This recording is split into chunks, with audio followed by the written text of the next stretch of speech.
The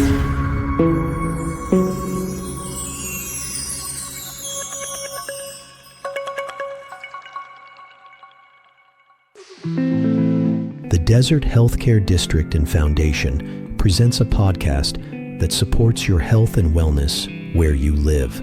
This is Healthy Desert, Healthy You, hosted by Will Dean. Now, here's Will. Hello friends, today we are going to talk about something that's fun but also really good for us, and that is yoga. I am joined today by Alex Aguilar, who's a certified yoga instructor. He's also president of the Iyengar Yoga Center, Coachella Valley and Palm Desert. It's also known by its acronym, which is IYCCV. Welcome, Alex. Thank you. It's good to be here. How are you? Will. Very good. Thank you. So I used to practice yoga many years ago, and I'm really seriously thinking about getting back into it because there were so many great benefits that I experienced. Can you talk a little bit about Iyengar yoga and how that's different from other types of yoga we may know and what some of those benefits are? Sure, yeah. So Iyengar yoga, yoga is all the same, Hatha yoga. Iyengar yoga was developed by a person, B.K.S. Iyengar, and one of the things that he took was an approach of using props to help us understanding the alignment of our bodies, but also to be able to practice any time that we need to practice, from young age through old age, when we're very healthy to when maybe we're recovering from an illness or something, we can still practice. So that's one of the differences in this yoga. So if you have a stomachache, you can still practice and actually feel better afterwards. If you're recovering from surgery, cancer treatment, you can still practice to feel better. So what are some of those props? Do you mean like a chair, or is there some other type of? Yes, and if you come to a studio, like IYCC's studio, we have a studio that is fully equipped with wooden props. But that's one of the things also Iyengar Yoga teaches us, that we can use anything that we have at home. We can use blankets, towels. At the studio, we use blankets to support our body, bolsters, and at home you can use, for example, a pillow, or a couch pillow. Things like that. You can use a counter in the kitchen. At the studio, we have a rope wall.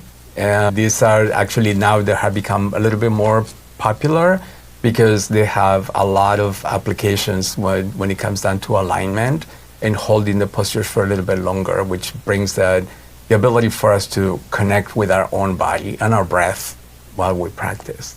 So it sounds like the use of props really makes it accessible for people who may be trying yoga for the first time or maybe a little bit older. I recall that when you and I met, we met at an event in February 2026, and we talked about accessibility of yoga. Would you talk a little bit about that and the perception people have of yoga and what you intend it to be? Yeah, so again, Iyengar yoga, we say is for everybody. So each single body can practice Iyengar yoga. One of the things with the props, if your hand cannot reach the floor, we use a bolster block or a chair to raise that level up, and then you can bring your hand down and be secured. So all the different ages can practice. But accessibility, I think we see it from many different levels. IYCCV, one of the goals is to bring Iyengar yoga to all the Coachella Valley residents and beyond. And we say beyond because now we make use of Zoom, so people from other parts of the world actually can join us. Fantastic. Accessibility in regards to language, some of the classes are taught in English and Spanish. Cost, accessible to all our classes are free of charge. So everybody walks into the practice room at the same level. If you want to donate $1 million, you can do that after class. But meanwhile, when you walk in, we're all at the same level.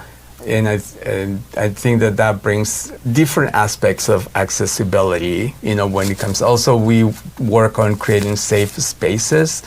So we have a class for older adults, meaning the space is created for those that are, working on mobility. We use more props, more chairs. It's not an easy class, I have to tell you that. It can be still a lot of work. It's going to be challenging. Yeah. Yeah, and then we have the community classes that they are more for all levels of practice. You will have it.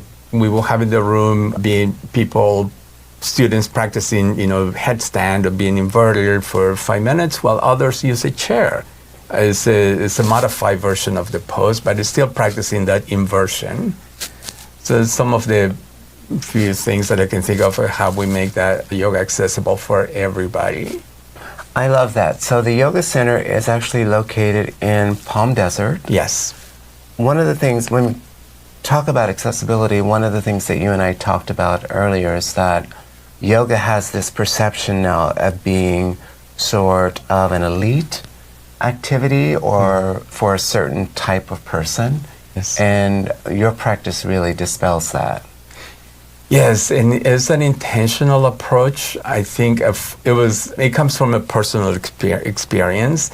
My first introduction to yoga it just happened, so I was not interested really in doing that. But as I liked it, and I realized that it was not available because of money, so I couldn't do it. I was able to continue the practice. I found Iyengar yoga, liked it, continued to practice, only because those that were providing the classes said, hey, you can come and take this class. You can stay later and clean the space. I stayed, but I realized that yoga is, and the more I started to pay attention to it, I realized that yoga is kind of a luxury. Also, dispelling this aspect of yoga is for super bendy people, super flexible, and money. Again, your financial situation will tell you if you can attend this kind of thing that actually we think that should be available for anybody who wants to practice. Right. So that's the goal. And my take is that if you do it once, then you can see the difference. So you are more likely than not to come back to a second time. And not necessarily to our studio, to our IYCCV, but just to continue to investigate, to practice. And at the end of the day, the practice of yoga is being present, being present and quiet. And in that quietness comes, space and quietness of mind. I definitely want to talk about that, but it's very encouraging for you to say if you do it once, then that shows that you are able to do it. Yes. Right. So there are physical benefits as well to yoga, but it sounds like you are taking it back to what I understand to be the roots of yoga. It was never intended to be a luxury, right? There's a whole spiritual and meditative component. Is that what you're talking about in slowing down and taking your breath and that sort of thing? Yeah, and I think, at least my understanding, also the asana practice, the postural portion of it came on later on. It was added on, but the philosophy of the practice is, using, or at least the approach because Iyengar was using our body also as a prop. We use our body to reconnect.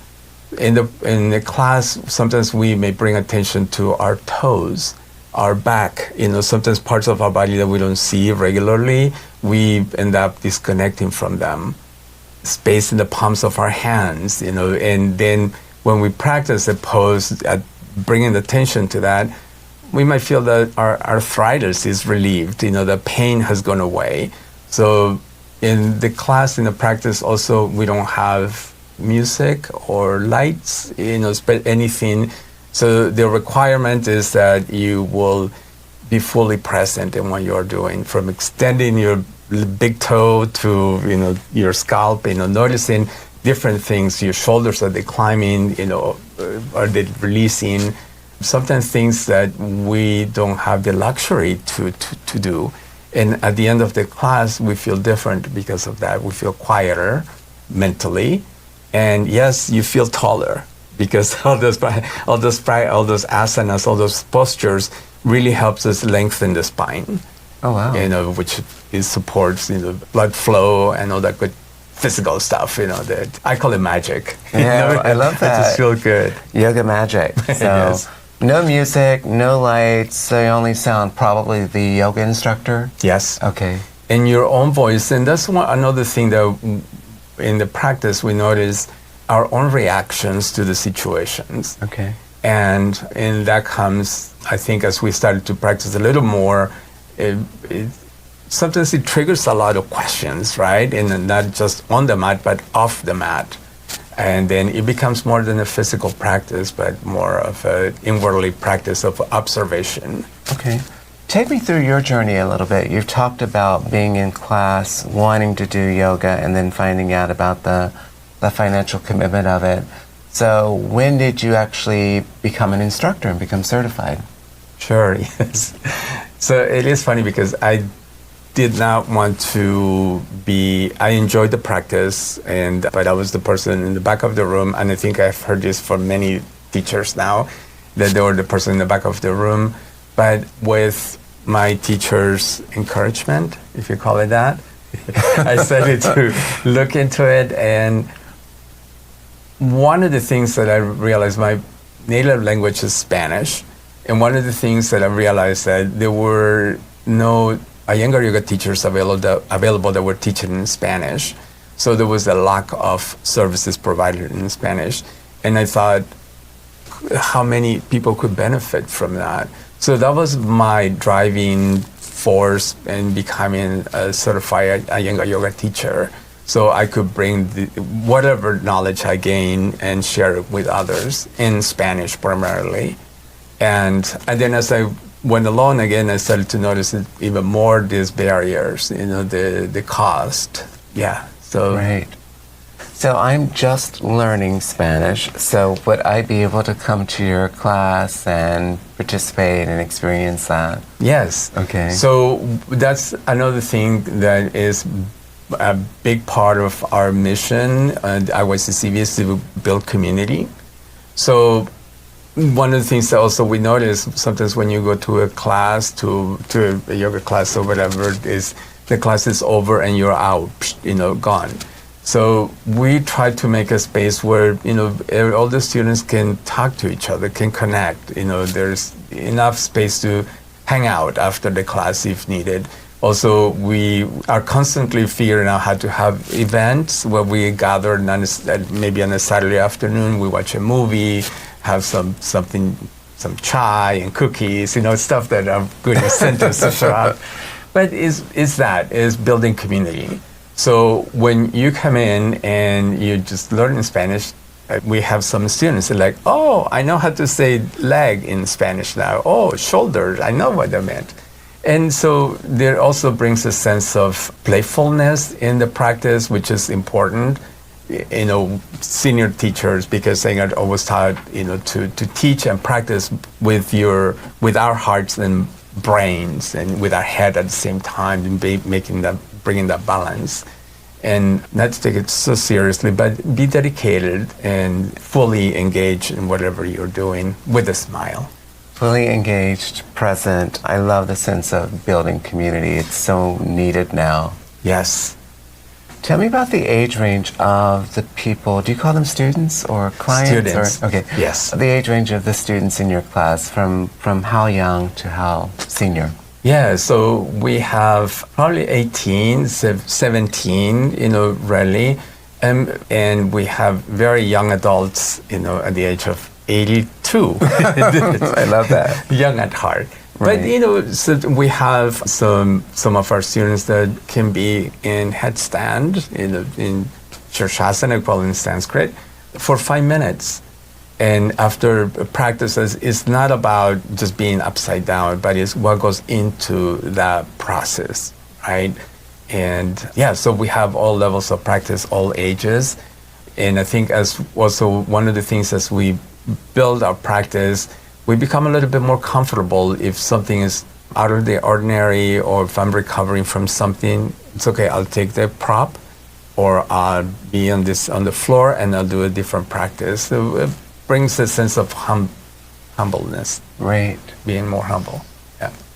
Let's go back to benefits. What do some of those younger 82-year-old adults, what are they saying that they're experiencing, or how they're benefiting? So, and this particular, so we have a class specifically for older adults, and we decided to do this in person only.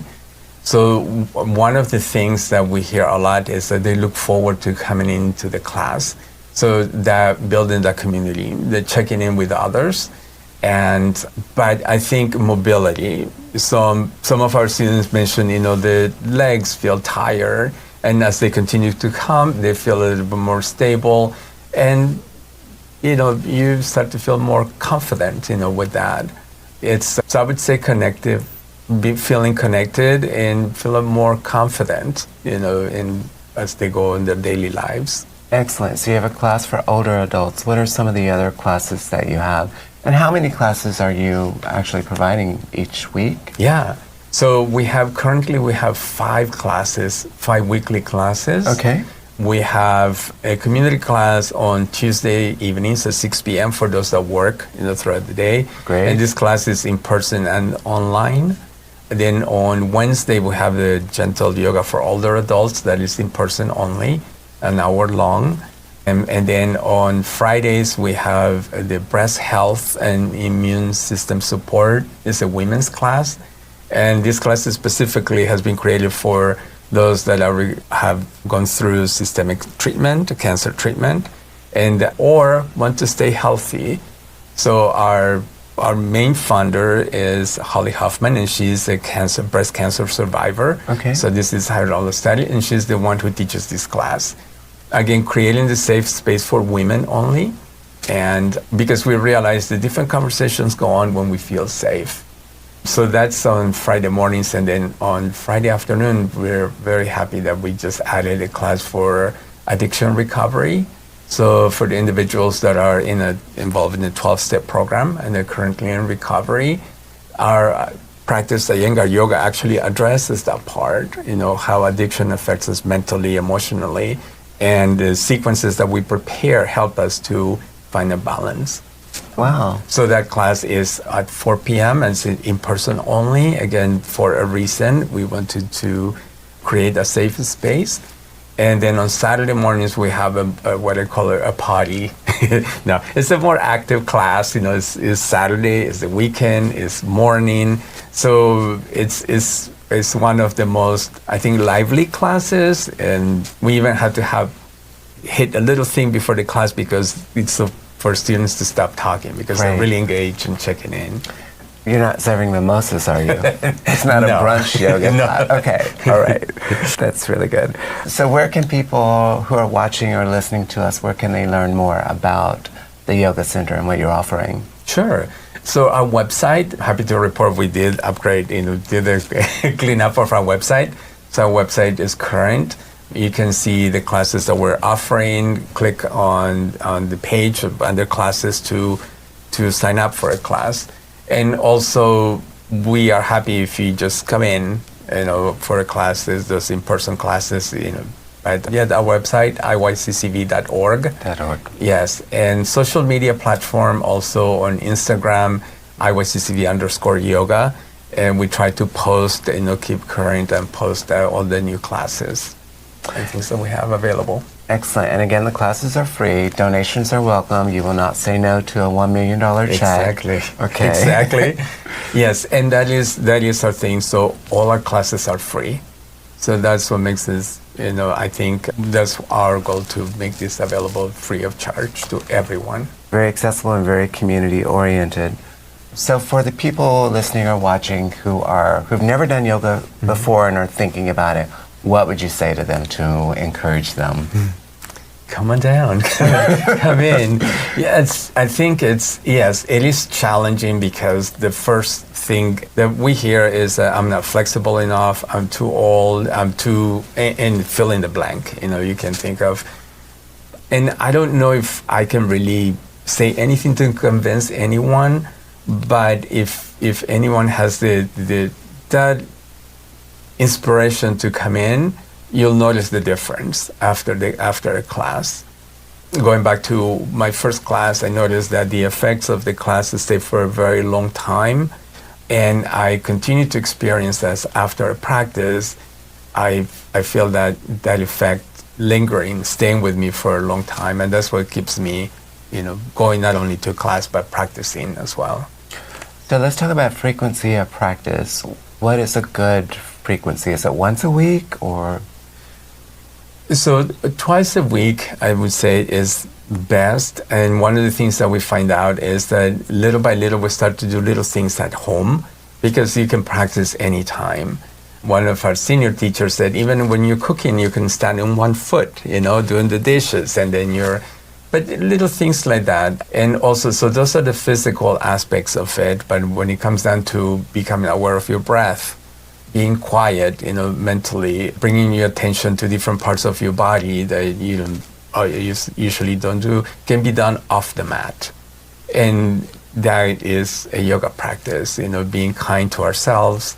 One of the aspects of the philosophy is ahimsa, or non-violence, non-stealing, and not taking more than what you need or what we need. Basically keeping a balanced life and lifestyle. And I think so then we think that those two asana practices a week allows us to bring more of that into our daily lives, even if we are not upside down. Maybe we're just doing the dishes with awareness. Right. I love that. 2 opportunities a week to be kind to yourself and also build community. Build community, I think, like you mentioned, especially these days, sometimes we feel very disconnected. Showing up in person, of course, online is an option. Sometimes we think, driving may not be available, transportation not available, so you can still join us online. But at the end of the day, being there in that space together, you can feel the energy, and it makes a difference. Then once you start checking in, talking with others, it's a very, very nice experience. All right, Alex, thank you so much for being here. To learn more about the classes that Alex offers, you can go online to iyccv.org. Be well, everyone. Thank you for joining us on this episode of Healthy Desert, Healthy You. This podcast is a production of the Desert Healthcare District and Foundation in Palm Springs, California. For more information, please visit the website dhcd.org. Our annual conference site is healthydeserthealthyu.com. This podcast is available at most major podcast portals, including Amazon Music, Apple Podcasts, Audible, Captivate.fm, Spotify, and YouTube Music. Thanks for listening. Be sure to subscribe.